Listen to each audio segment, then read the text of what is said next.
All right. Let me check. I gotta check one thing. Y'all just give me 1 second to make sure I'm coming through clear. I didn't see it on YouTube.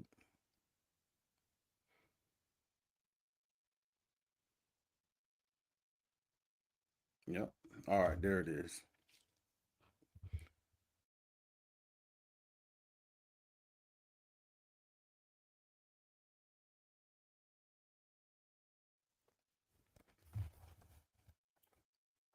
We're going to start on page 5, and we're going to pull scriptures also. It says, for introduction, for centuries, the origins of the Native American tribes. Hey, Shalom, Yabashim Yah Shabrakatah. What's going on, Trooper? It says, for centuries, the origins of the Native American tribes have been shrouded in mystery, speculation, oral tradition, and institutional indoctrination by a society of eugenics. While mainstream history attributes the ancestry of the Native Americans to ancient migrations from Asia via the Bering Strait. And I'm going to pull up some compelling evidence that is going to debunk the Bering Strait. I'm gonna pull it up.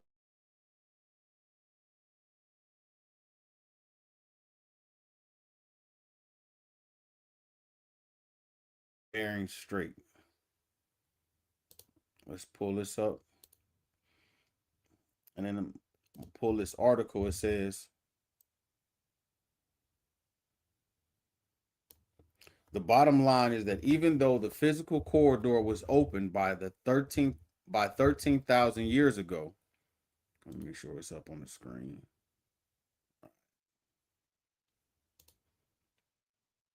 It was several hundred years before it was possible to use it.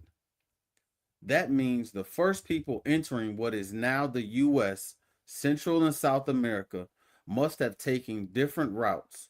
Whether you believe these people were Clovis or someone else, obviously we know that they were the so-called Native Americans, the tribe of Gad and the tribe of Reuben. They simply could not have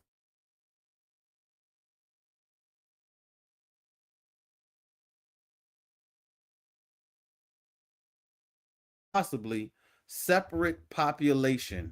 But either way, the first people to reach the Americas in Ice Age times would have found the corridor itself impassable. An archaeologist at Southern Methodist University. This aligns with the Bible. 1 second.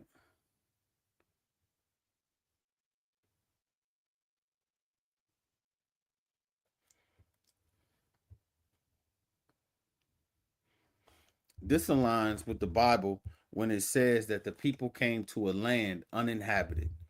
Let me pull that. Let me get that off the screen. And then we'll continue on with this.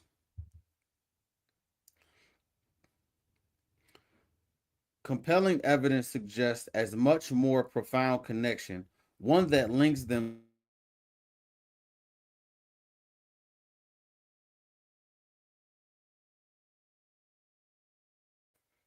are descendants of the tribe of Gad, one of the 12 tribes of Israel.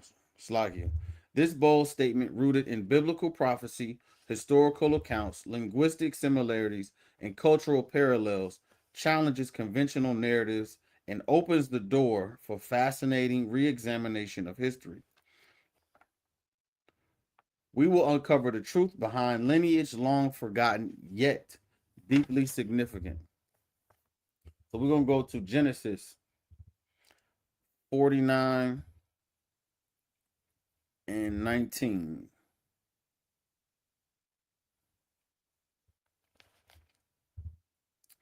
Gad, a troop shall overcome him, but he shall overcome at the last.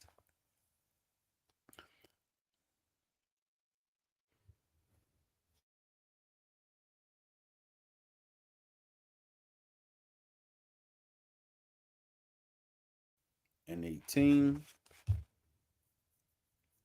This is Numbers 1 and 18. And they assembled all the congregation together on the first day of the second month, and they declared their pedigrees after their families by the house of their fathers, according to the numbers of the names from 20 years old and upward by their polls. Even science says that you are the seed of your father. So I've heard an erroneous argument to say that, oh, we're all mixed in. No, there are men still there that are descendants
of Israel, all right, we should be back.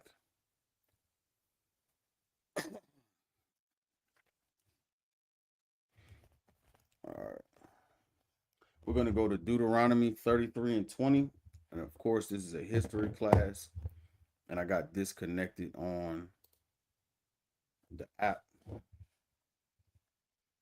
No, you can't join for this is a history class, but on Sunday at 5 o'clock, I do run a TikTok show. But let me go to the one that I wanted.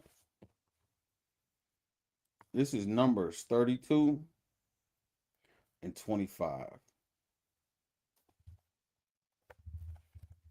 And the children of Gad and the children of Reuben spake unto Moses, saying, Thy servants will do as my Lord commanded.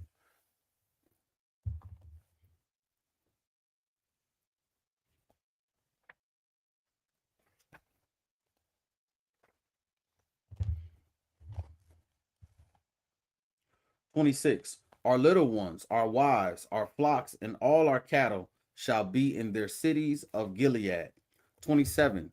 But thy servants will pass over every man armed for war before the Lord to battle, as my Lord saith. These are the children of Israel, but more specifically, the Gadites talking with Moses, preparing to go to war. You see so many movies about the tribe of Gad and how great they are. They were excellent warriors. Even today, their own culture, it shows in the fringes. Now, of course, when we're going to play a video for the doctrine of discovery, and then we're going to play a video of manifest destiny.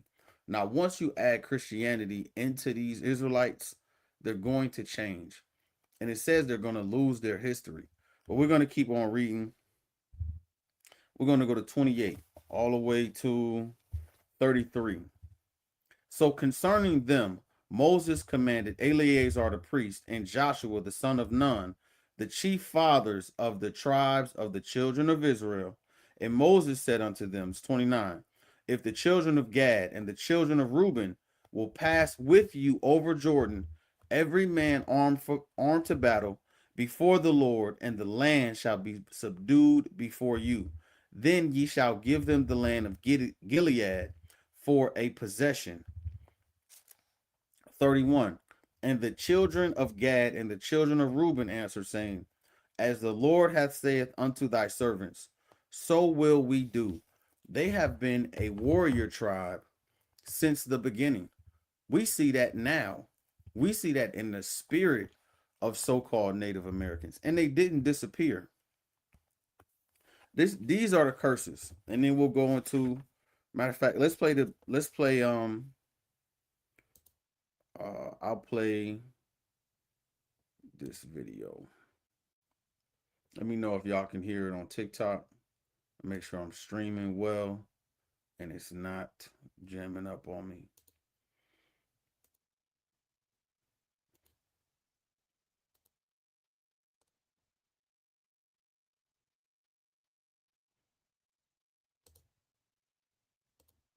It's right here. Check this out, y'all.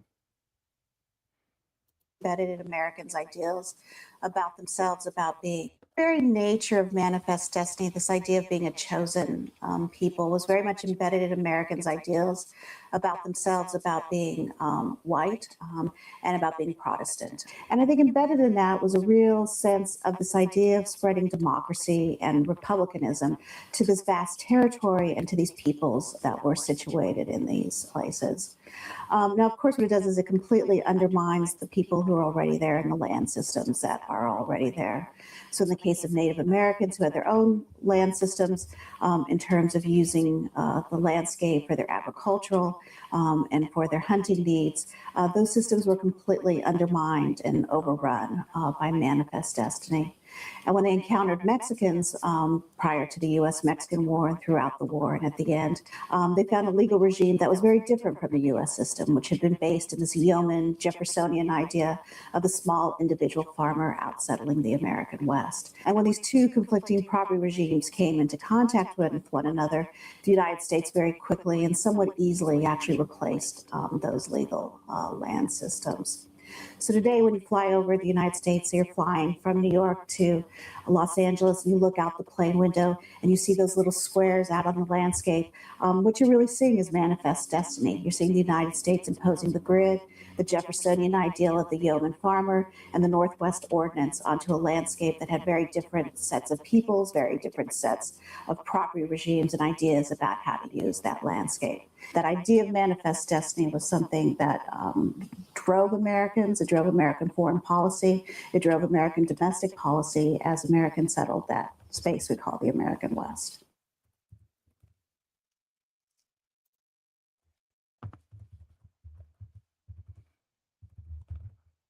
That was an explanation, a brief explanation of manifest destiny.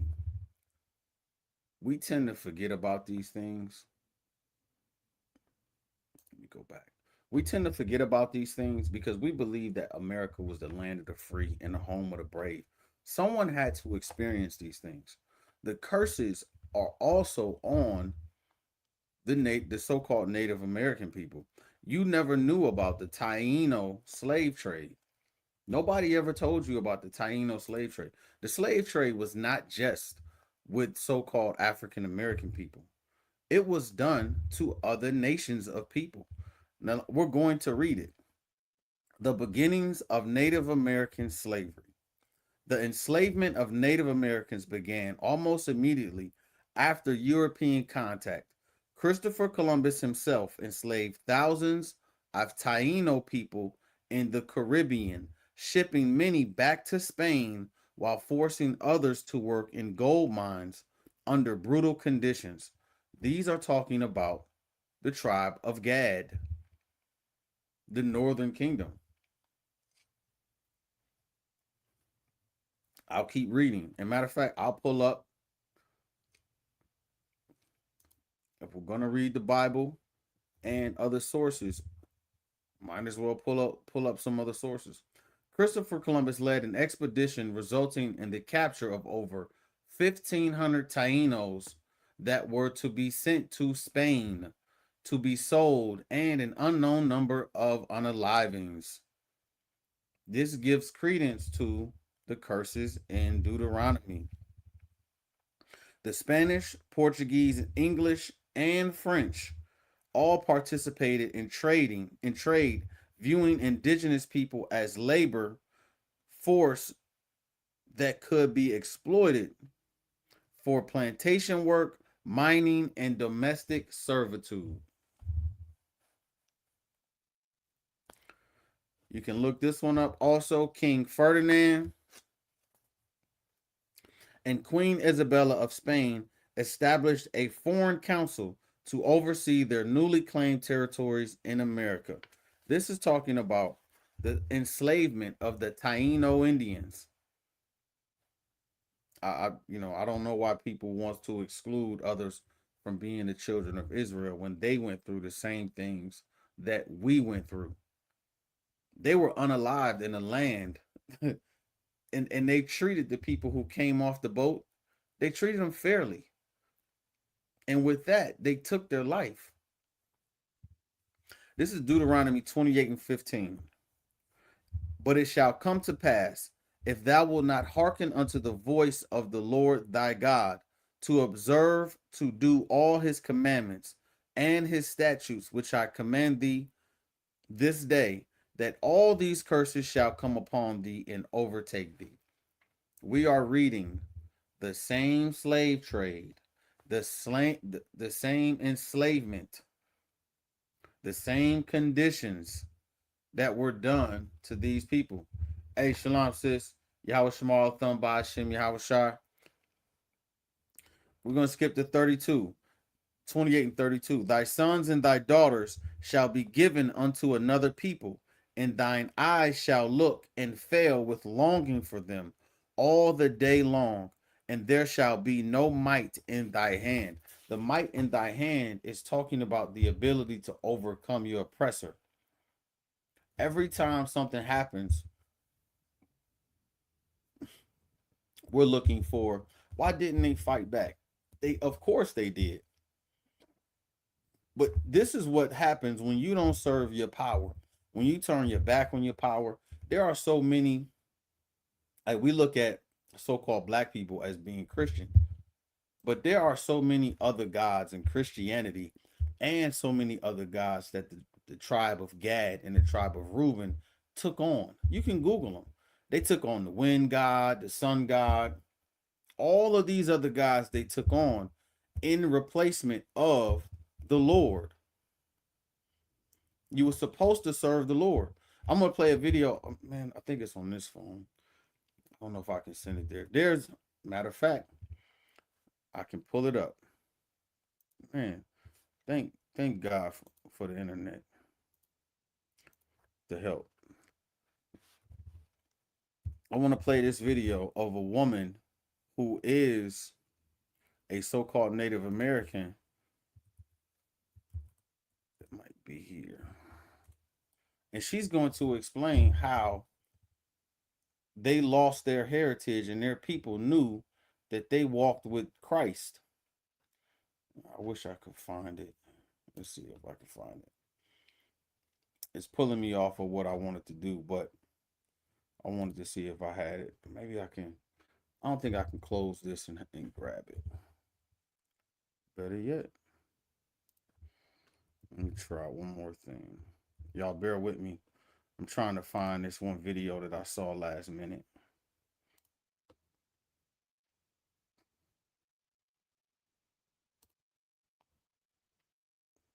And she specifically said that her people walked with Christ. Check this out.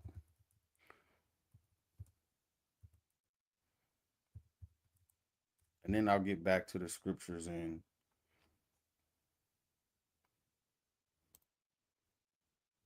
I wish I could bring it up. Man. But the clip I'm looking for is a lady under the name of Navajo Grandma. And she gives a breakdown of, let me see if I can find it. Got it. There it is. Listen up to this. Why the white people brought us Christianity. It is not, well, they brought it later, but we as Native Americans and my people as the Dene people, they walked and talked with Christ long before the pilgrims came. They knew him, and and he walked around among them. When you think about the drawing that these men had, and then think about what my grandfather and the 12 men spoke about, and they get, my grandfather said that they built a ship and they came across the great waters, and it was tumultuous, and they came here to this land. They were in the east, and there was millions eventually of millions and millions of Native Americans that were just covered this land. And the argument is always, well, the white people brought us Christianity. It is not. Well, they brought it later, but we as Native Americans. This is an ancestor who is saying exactly what the Bible says, what we've been saying since 1969, explaining that the children of Israel are scattered to the four corners of the earth, losing their identity. It's all over the place. And we're going to read some more curses, and then I'm going to jump back. I'll just start here because there's so much information. Bear with me, y'all, on the reading, but this is something that's very, very important.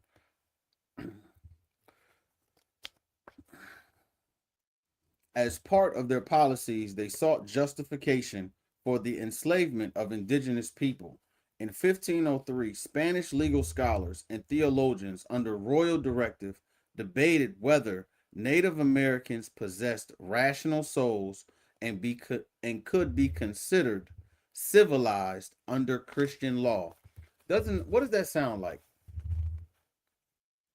That sounds like when they told blacks that you're 3/5 of a man, that you're half human, that you don't have the mental capacity to be able to thrive in America. Like you need assistance in being human. They treated the tribe of Gad, the indigenous, the same way, questioning whether they had the ability to be human. So don't try to exclude somebody because of their skin color.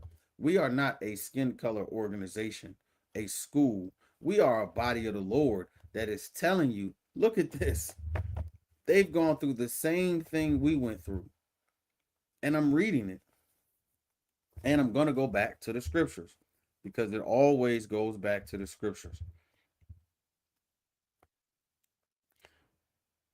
Whether Native Americans possessed rational souls and could be considered civilized under Christian law. Christian law, let's not forget Christian law. And we're going to play a short clip of the Christian law, which would be the doctrine of discovery. The doctrine of discovery was just awful. To claim yourself to be a Christian under the doctrine of discovery, Slakia, would be horrible. Then you embrace all of the theologies and pain and hurt that went along with it. Let me just go ahead and pull it up. A quick breakdown of the doctrine of discovery. Let me know if y'all can hear it. In the case of Johnson and McIntosh in 1823, the United States Supreme Court enshrined the doctrine of discovery, the idea that European powers acquired superior title over indigenous lands simply by discovering them. Let's play that again. That European powers acquired superior title over indigenous lands simply by discovering them. When you can't discover something that someone was already on. This is the doctrine of discovery. This is Christianity. This is the spread out west. But that's just the American spread out west. This is the spread in Spain. All of what I'm reading, I'm bringing a contrast to what's happening in Spain, to the Tainos. Then I'm giving the same breakdown of what happened to so-called black people in America. It's the same thing. The same slave trade, the same ships, the same oppression. Let me finish this video out. This doctrine was imported from European colonial law, a fiction that transformed indigenous nations into mere occupants, their rights extinguished without treaty or consent. This has got to be one of the craziest.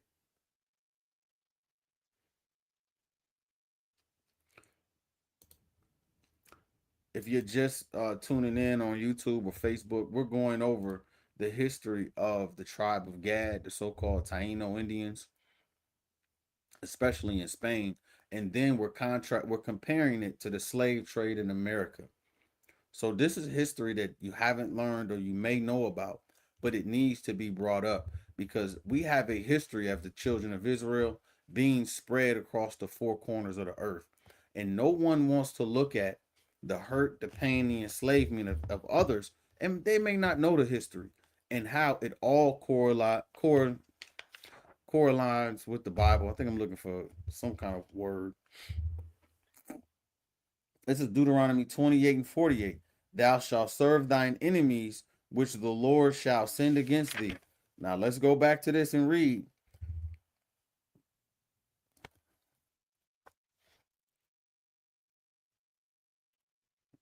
Spanish legal scholars and theologians, under royal directive, debated whether Native Americans possessed rational souls and could be considered civilized under Christian law. The requirement, though, a legal document drafted in 1513 declared that if natives refused to submit to Spanish rule and convert to Christianity, it's the same thing that happened to so-called black people in America. Take your identity and convert. They could be enslaved. This decree provided a legal and religious pretext for Spanish conquistadors to wage war against indigenous peoples, arguing that their resistance or perceived lack of civilization rendered them subject to enslavement under Spanish law. This policy laid the groundwork for widespread forced labor, exploitation, and the systematic destruction of Native American societies. Back to 48. Which the Lord shall send against thee in hunger and in thirst and in nakedness and in want of all things, and he shall put stroyed tight upon thy neck until he have. Let me go to 49. The Lord shall bring a nation against thee from far. Flip back. Where was the nation that came for the Native Americans? From afar. The so-called pilgrims who spread Christianity, manifest destiny, we just went over. One second.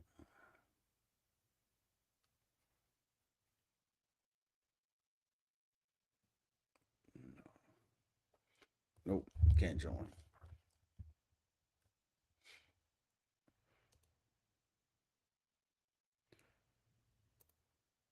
One second. Who was behind the doctrine of discovery? Does anybody know?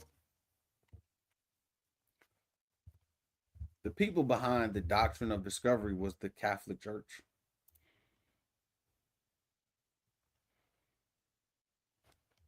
In the 15th century, proclaiming the right of Christian nations to take possessions of the lands of non-Christians. In the interest of saving their souls, they took their land. To save your soul, I don't understand that ideology, but to save your soul, they have to unalive you, force you into Christianity, and take your land. Christianity is a drug that must be eradicated on this earth. Caribbean and European markets, thousands of Native Americans, especially from North and South America, were transported to the Caribbean, Spain, and North Africa. I just read the Doctrine of Discovery. And who started it?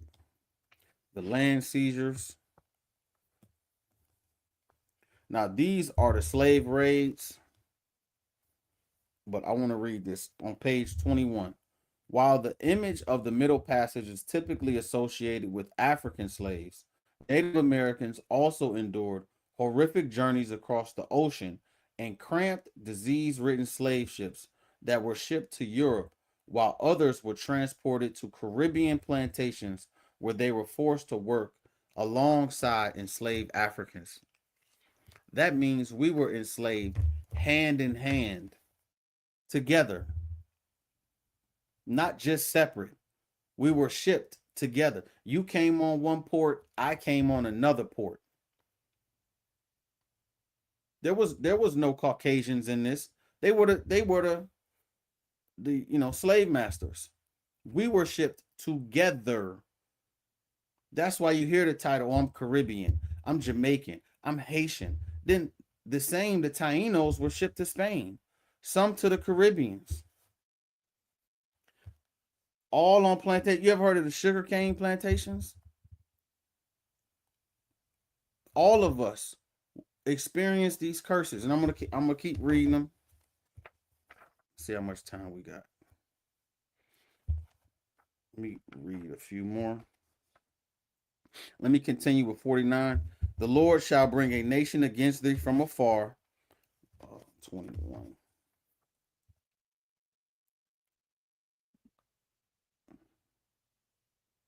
From the end of the earth, as swift as the eagle flieth, a nation whose tongue thou shalt not understand.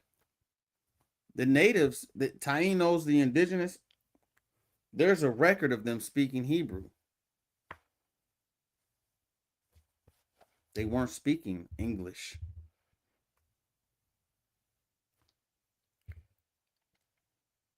A nation of fierce countenance, 50, Deuteronomy 28 and 50, which shall not regard the person of the old, nor show favor to the young.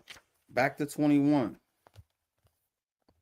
Native and African slaves together. Many Native American slaves were mixed into the African slave population, causing their distinct identity to be erased over time. This led to the intermingling of African and indigenous cultures, particularly in the southeastern U.S. and the Caribbean. Historians estimate that between 2.5 and 5 million Native Americans were enslaved across the Americas, though the true number is difficult to determine due to poor record keeping. All of our people fit the curses in Deuteronomy. Let me open the floor just for anybody if you have any questions.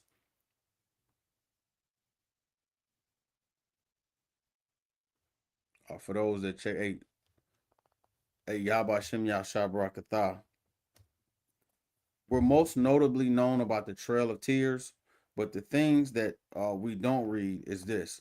European colonists implemented harsh policies to strip them of their identity. I just want to cruise through a few of them. Natives, slaves, were often baptized and renamed. What happened to us?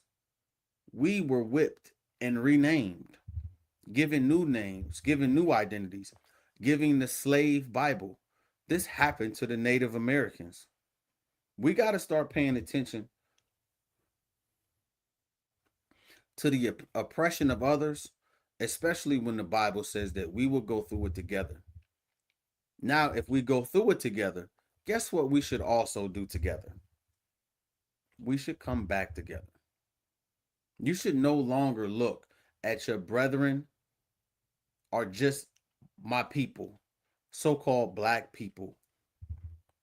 Oh man, we FBA, that's garbage. You should look and say, what does the Bible say? What is the reference of those people who were also enslaved, whose identity was also taken? Puerto Rican means rich port. Look at everybody who has been replaced by their identity and wonder, what's your history biblically? The indigenous or the Tainos or the Native Americans, whatever you want to call them, they now worship the sun, the air, the wind, when that was just a replacement when they came from walking. I just played the video of the lady saying her people walk with Christ, that her identity was taken away, and that she had to learn, we are the people of the book. It's all here. It's in the Bible, and I got tons of Bibles just sitting around me. It's in the Bible. It's in the records. You got to seek out the records. One more. You got to seek out the records and read, because other historians are recording these things. The oral traditions are now being recorded so we can see them and say, wow, how did you become a Christian? There's a Native American community in Cincinnati that I've been trying to hook up with, but they have such a I don't want to say hatred. They have a thing with the Bible that they can't trust it, and it's because of what was used to enslave them. It's been done to them, and what's been done is so bad that they don't want to hear nothing out of this book. So they're going to pray to the sun, pray for rain, do the rain dances. They're going to do it because the Christians, the oppressors, use this thing to drive them away. You destroy a people by taking away their identity, especially in pain and hunger and in thirst, like Deuteronomy 28 says. I'll keep reading. Many Native Americans were labeled as colored or mulatto in records, which erased their tribal heritage and made it difficult for their descendants to trace their ancestry. Over time, many native slaves intermarried with African slaves, contributing to the mixed African native ancestry found in many Black and indigenous families today. We hear that all today, saying, oh, I got Indian in my family. It's true. If you got Indian in your family, then the Native Americans should be your family. All of the 12 tribes should come back together and be your family. We all went through it. We all had to come together at some point, and we all got to fight together. That's the part that we miss out. The brutal treatment of Native Americans and European settlers, and later the U.S. government, is one of the darkest chapters in history. Listen, just to say it, the white man is the devil that the Bible speaks of. Who can do all of these things and tell you to turn around and love America and celebrate July 4th? That's not evil. Who can tell you to forget the past? So much so that they erase your past. Like, hold on. You want me to forget the past you erased? No, you want me to forget all of the pain that you gave me so that I could forget it. That's the whole point. I'm not going to forget my past. These records and these books and these biblical breakdowns are going to become larger and larger and larger until you can no longer deny them. So you can stop praying to the wind god and the wind father and the rain god, and all of those other things will be debunked and destroyed because Christ is going to rule. They were talking with Moses, the tribe of Gad, the tribe of Reuben were preparing for war, talking with Moses in Numbers. I read it in Numbers 32:25. They're Israelites, whom pertaineth the adoption, the glory, the covenants, the services, the giving of the law, and the promises. And they went through the same thing we went through. All of the massacre, the Sand Creek massacre, the Trail of Tears, the Wounded Knee, the California genocide. We have to know that we have an enemy, and that enemy is going to put us against each other by telling us that we're different because we look different.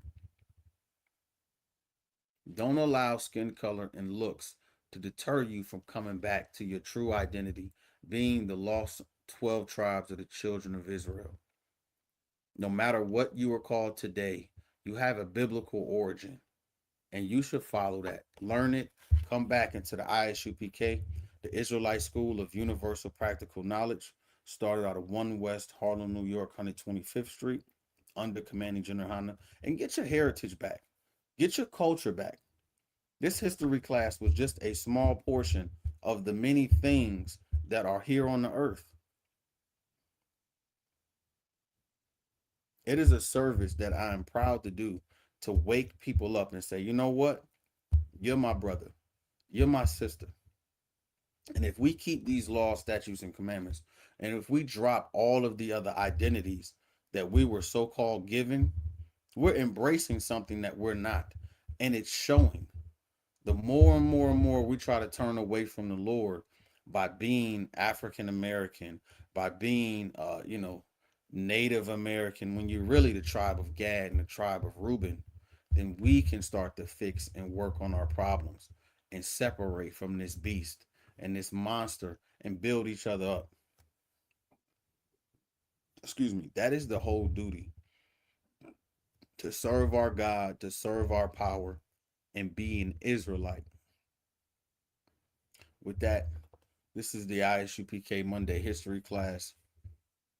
Shalom.